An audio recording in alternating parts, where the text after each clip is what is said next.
이건 수능 특강에 들어가 있는 지문이야. 수능 특강 여러분 현대소설 지문이고 요거 한번 선생님이랑 같이 한번 좀 볼게요.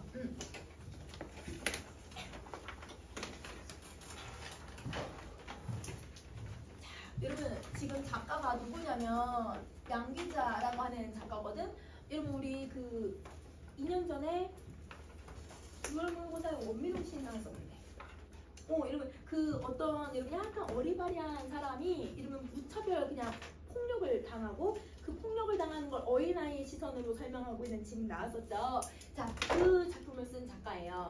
그래서 여러분 양기자 작가가 작품에 만약에 나오면 그러면 여러분 이 작가는 거의 대부분 1980년대의 소시민의 삶을 드러내는 작가야.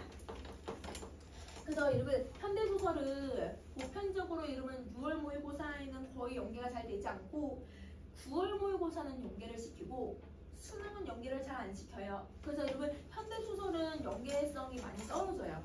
그래서 이 작가들이 어떤 특성을 가지고 있는지를 좀 기억하면 좀 도움이 돼요. 그러면 여러분 양기자 작가가 어떻게 설명하고 있는지 한번 봐보자. 황록색의 그늘로 덮여있는 먼 산을 바라보다가 그녀는 문득 오른쪽 눈꺼풀이 바짝 떨리는 것을 느꼈다. 근데 여러분 우리 어떨 때 이제 눈꺼풀이 막 떨려? 피곤할 때, 마그네슘 없을 때. 맞아. 그럼 여러분 이건데 근데 여러분 우리가 이제 문학적인 개념으로 한번 보자면 문학에서 선생님이 설명했죠. 사람이 얘들아 신체나 행위가 변하는 건 뭐 때문에 얘들아 변하는 거라고? 심리가 변하는 거라고. 그러면 여러분 여기서 신체적 변화가 나타나잖아. 여러분 소설에서 신체적 변화가 나타난다는 건 무조건 여러분 뭐가 전제가 돼야 돼? 심리 변화가 일어난다는 거야.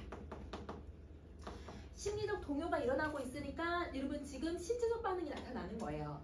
자, 여러분 어린애들 한번 보세요. 애기들 너무 무섭거나 너무 얘들아 그 깜짝 놀라면 여러분 애기들 그냥 오줌 싸요.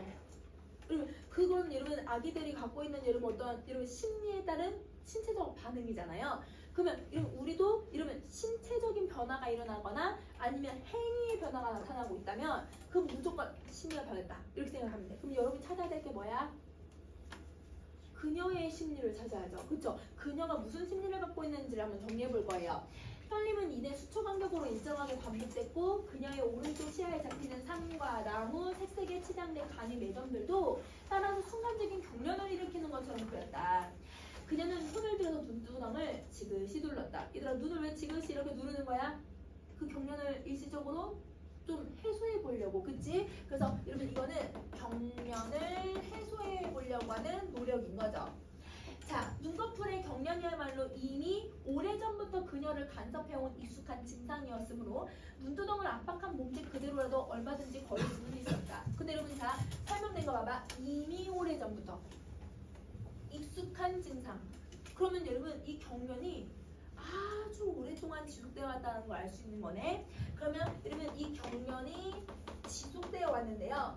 그 지속이 얘들아 이 그녀는 어떻다고 인식을 해 얘들아? 익숙하대.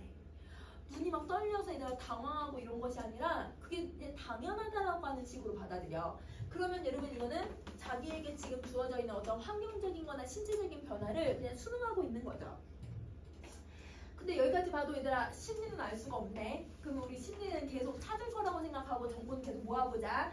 자, 기다란 낭아를 하염없이 걸었다라고 하는 느낌이 있었다. 여기서 여러분 낭아가 뭐야? 낭아는 여러분 이생주장전 같은 작품에서도 고전 시가에 많이 나오는, 고전 소설에 많이 나오는 단어거든요. 그러니까 별표 표시를 안 해줬네요. 여러분 그럼 뜻을 모르면 앞에 수식하고 있는 말하고 뒤에 서술어를 한번 봐봐. 그러면 여러분 낭아가 무슨 뜻인지 알 수 있어. 긴 길이죠. 걸었다고 했으니까. 그러면 여러분 낭아는 아주 긴 길을 얘기하는 거야. 여러분 우리 낭아의 뜻을 보면 긴 터널 같은 긴 길을 얘기하거든. 그러면 굳이 사전적 의미를 몰라도 문맥적인 의미로 찾아낼 수 있잖아. 자, 그러면 이런 걸었다는 느낌이 있었는데 그때도 양쪽에 흰 벽과 침묵하는 천장이 수초 간격으로 경련을 일으켰고, 여기도 얘들아 어떤 심리적인 요소가 나타나는 것 같아. 그녀의 손은 두 눈두덩을 이러면 짓뭉개고 있었고, 그러나 면회실로 들어가는 도중에 낭아 따위는 없었대요. 여러분 면회실로 들어가는 돈 중에 나갔다는 없었다라는 걸 앞에 내용이랑 연결시켜봐야 되라. 이 사람은 여러분 면회실까지 가는 길이 길다라는 거야, 짧다라는 거야? 짧은데 어떻게 인식한 거예요? 길다라고 인식을 한 거죠. 그러면 짧은 길을 길다라고 생각을 하는 거야. 그러면 여러분은 어떨 때 얘들아 뭐 시간이든 아니면 어떤 여러분 느낌적인 게 뭐 할 때 더 길다라고 생각을 들어요? 하기 싫은 거 할 때, 뭐 힘들 때, 그치? 수업할 때? 저 여러분 이게 길다고 느끼는 거잖아. 그러면 여러분 여기서도 이 사람은 면회실까지 가는 게 어떻게 생각해야 되더라? 싫은 거야. 힘든 거지. 그럼 면회실까지 가는 게 약간 부정적인 감정을 느끼는 거야. 면회실까지 가는 행위가 부정적으로 인식이 된다. 자, 몇 개의 철문과 단호하게 고정된 문초리들을 거쳤을 뿐이었다. 남편은 핏기 없는 얼굴이었고 반팔 수의 밑으로 히드인 팔뚝이 선명하게 도드라져 보였다. 자, 그럼 여러분 지금 공간과 이러면 남편에 대한 외양을 묘사를 해줬거든요. 그러면 여러분 여기서 어떤 상황인지를 알 수 있어요. 남편이 뭐 하고 있는 상황일까요?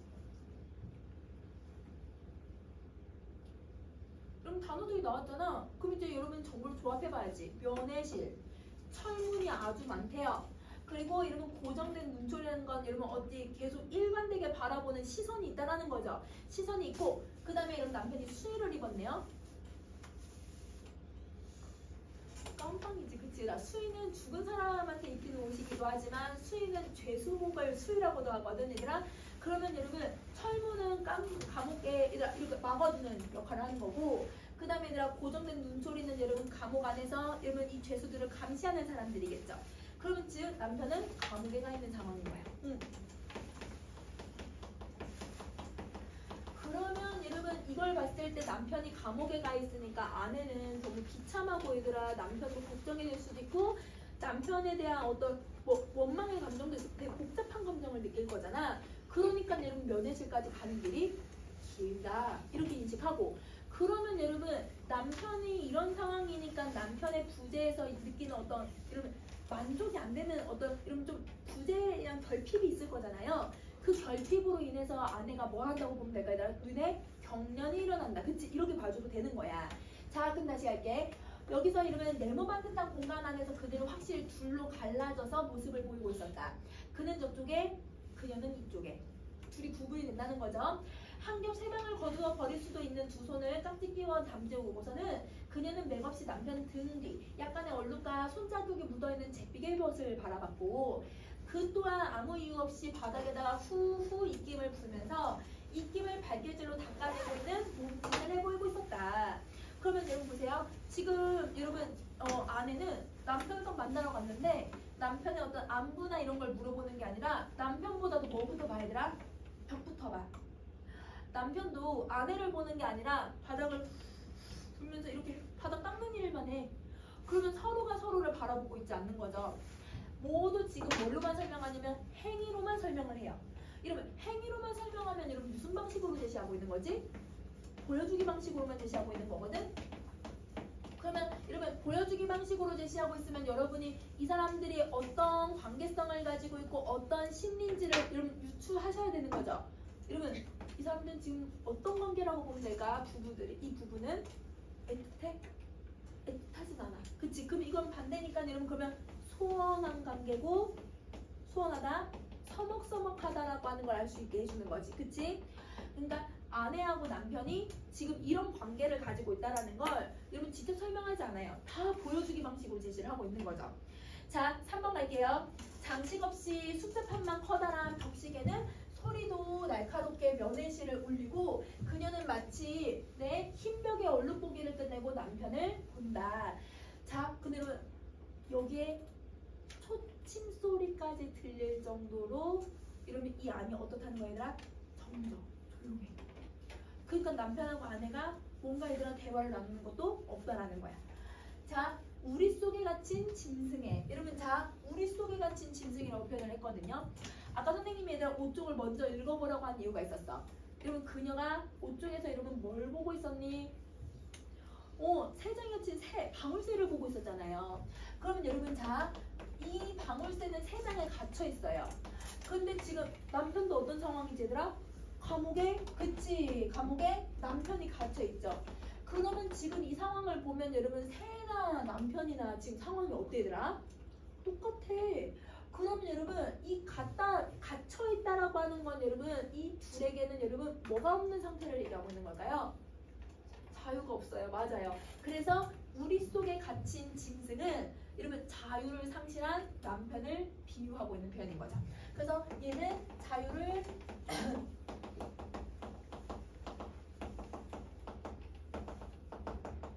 상실한 남편을 얘기하고 있는 거야. 자, 그리고 그러나 여러분 남편을 얘기할 때도 이것도 비유적으로 설명하지 직접적으로 설명하지는 않아 얘들아. 그치?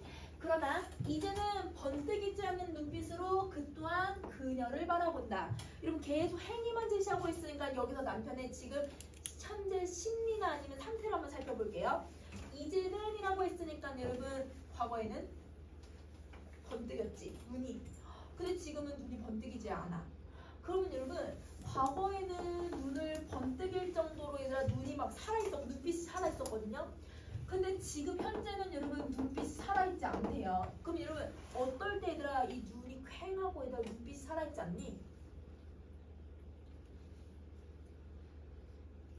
얘들아 이제 다음 주에 이제 유월 모의고사잖아요. 그러면 근데 힘 주고 얘들아 내가 의욕을 갖고 의지를 가지면 여러분 내가 하겠다라고 하는 눈빛이 딱 살아있죠. 근데 여러분 대부분 의욕이 없거나 여러분 지금 현재 상황에 체념을 하고 있으면 눈빛이 죽어요. 아무것도 안 하고 눈이 퀭해요. 그러면 여러분 현재 얘들아 남편이 번뜩이지 않는 눈빛을 갖고 있다. 막 감옥 속에 있으니까 뭘 잃어버린 상태인 거야 얘들아? 희망도 없고 의욕도 없는 거야. 그럼 반대로 과거의 남편은 희망도 있었고 의욕도 넘쳤던 남편이었다는 거죠. 자, 지난번 경주의 감기는 다 나았는가? 라는 질문이 오면 한참 뒤에 그녀는 이제 여름이 다 지났나 보았다 라고 하는 대답을 보낸다. 근데 그럼 이게 문맥적으로 맞아 얘들아?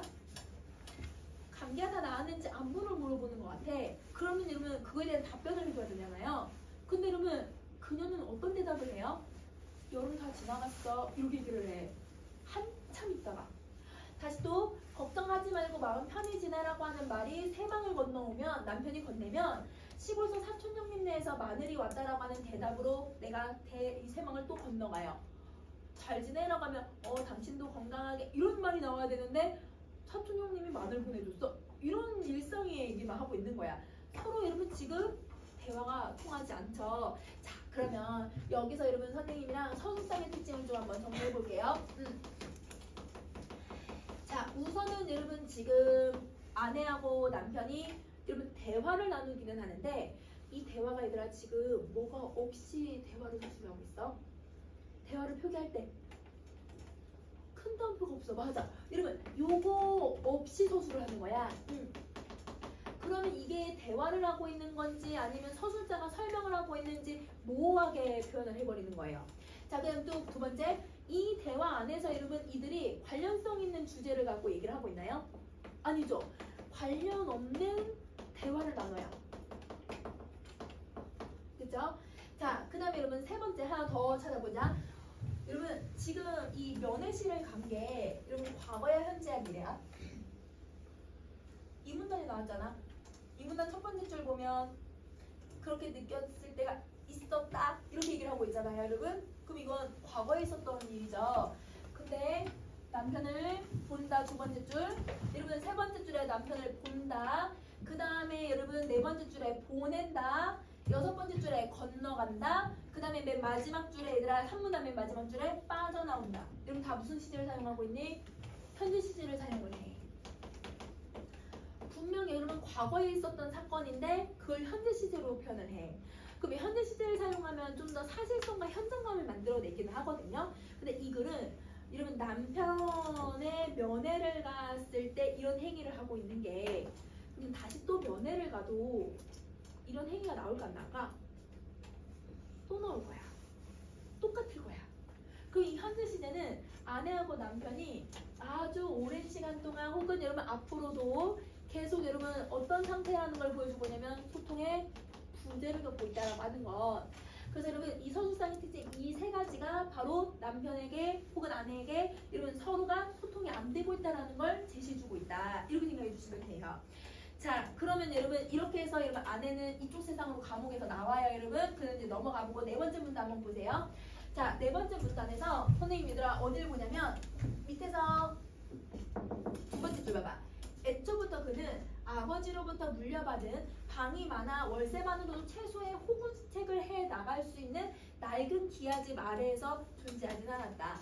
자, 여러분 이 말의 의미를 한번 보거든. 호구주택이 무슨 뜻이야? 호구주택. 여러분 문맥적 의미 살펴보자. 여러분 방이 많아서 월세만으로도 얘들아 생활이 된대요. 남편이 건물주였나 보네 얘들아. 돈 좀 그래도 얘들아 꼬박꼬박 들어오는 돈이 있었다는 거야. 그럼 여러분 여기서 호구주택이라고 하는 건 생계죠. 생계. 먹고 살만한 방책인 거야. 호구할 때 구가 입구자야. 먹고 살만한.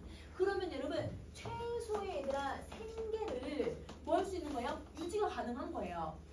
자, 이렇게 유지할 수 있음에도 불구하고 남편은 낡은 기아집 아래에 존재하지 않았대요. 그러면 남편은 여러분 매달 다달이 들어오는 여러분 생계나 이런 것들을 여러분 신경 쓰지 않고 그거에 연연하지 않는 거야. 그럼 즉 남편은 어떤 성격을 갖고 있냐면 현실을 안주하는 사람이 아닌 거예요. 그러면 내가 얘들아 먹고 살만하고 그 다음 내가 얘들아 이렇게 이러면 돈이 있는데 그거에 안주하지 않는다는 거야. 자, 그럼 다시 그는 이 세상의 모든 이들이 가능하기만 하다면 평등하게 그리고 따뜻한 마음을 나누면서 살아야 한다고 생각했던 사람이래요. 그러면 여러분 남편은 이상적인 사회를 지향하고 있었던 거네. 근데 여러분 대부분 이상적 사회를 지향한다는 건 지금 현 사회의 모습이 어떻다는 뜻이야? 부조리하지, 그치? 부패지. 그러면 남편이 살아가는 시대는 부조리한 시대였던 것 같아. 그래서 이런 걸 꿈꿨죠. 이걸 계속 생각했어요. 자, 이때만 해도 여러분 생각하던 사람이에요. 그런데 그 생각이 어느 무렵에서부터가 주장으로 바뀌기 시작했고 그 주장이 신봉하는 것처럼 보여졌고 그렇기 때문에 그녀는 비어있는 남편의 자리를 눈여겨보지 않고 사는 법을 터득하고자 했었고 말하자면 그녀 스스로 남편의 자리를 비워두고 있는 셈이었던 거다. 그럼 이 말은 남편이 집에 안 들어오네요, 여러분.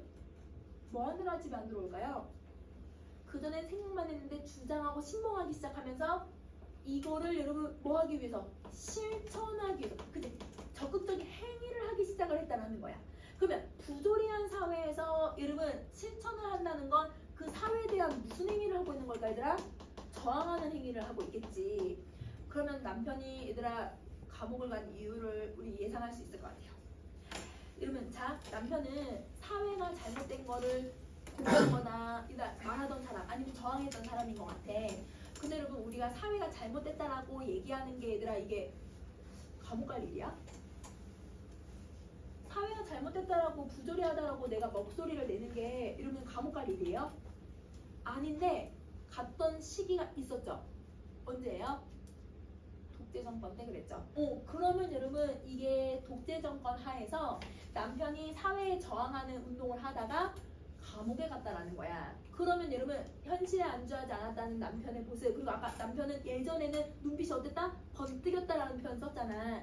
그런 내용들을 종합을 해보면 사회에 저항을 하다가 감옥에 끌려가게 된 거고 그 감옥 속에서 남편은 결국 좌절하고 말았다. 이렇게 봐주면 되는 거지. 그러니까 여러분 아내는 이미 오래전부터 여러분 남편이 집에 들어오지 않으니까 누구의 역할을 대신했던 거예요. 여러분 남편의 가장의 책임을 아내가 져야 했던 거예요.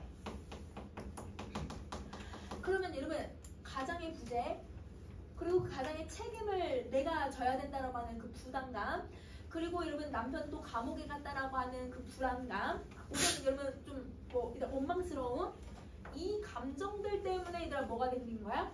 경련이 생긴 거야. 그러면 여러분 이런 상황적인 것들 때문에 그녀에게 경련이 생겼고 이게 오래되었다 아니면 얼마 안 됐다. 아주 오래되었다. 그치? 이걸 얘기하고 있는 거죠. 그러면 여러분 앞부분 내용 쭉 정리해봤을 때 이런 내용이라는 걸 우리가 파악할 수 있는 거야. 그럼 자, 그냥 시점 하나 더 정리할게.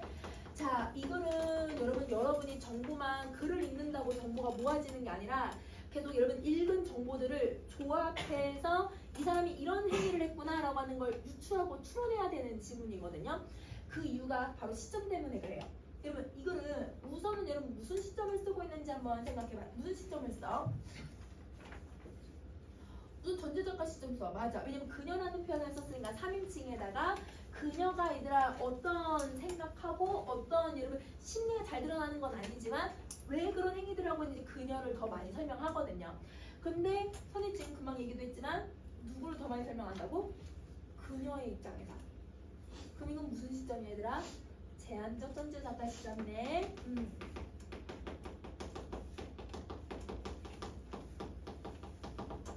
그러면 제한적 전제작가 시점은 여러분 누구 설정해야 되더라? 초점화자 설정하죠. 그러면 이 글에서 초점화자는 누구예요? 그녀죠. 그러면 그녀의 시선에서만 다 설명하니까 남편에 대해서 서술을 하는 게 빈약해. 그러니까 남편의 어떤 행위나 과거에 있었던 걸 보여주기 방식으로만 제시를 하는 거야. 그러면 여러분 우리가 해석하기 어렵죠. 그러면 수능에서 여러분 좀 좋아하는 여러분 이 현대소설의 지문들, 자주 출제하는 지문들, 이런 출제된 지문들 쭉 보시면요. 거의 대부분이 여러분 제한적 전제작가 시점을 갖는 경우가 많아요. 최근에. 여러분 지금 3월 모의고사도 한번 봐봐요. 3월 모의고사에 우리 저당 잡힌 사례 나왔었지. 저당 잡힌 사례도 여러분 시점이 누구에게만 포커스를 맞추고 있어? 그 사례한테만 포커스를 맞추고 있었거든요. 이런 여러분의 심리도 설명할 수 있고 상황적인 것도 여러분이 유추할 수 있는지를 물어보는 지문을 수능은 좋아해요. 그래서 여기서는 그런 내용이 들어갔다. 자, 뒷부분은 여러분 세장 속에 갇힌 여러분 새를 보면서 남편을 생각해 보거든. 그 뒷부분은 기출이랑 내용 똑같은 부분이 아니라 그래서 여러분 뒷부분 여러분 한번 읽어보고 문제 풀어보면 될 것 같아. 알겠지? 자, 그럼 숙제. 실들 주차. 그 다음에 여기 방울새 문제 풀어보고요. 자, 또 뭐 갖고 와야 돼?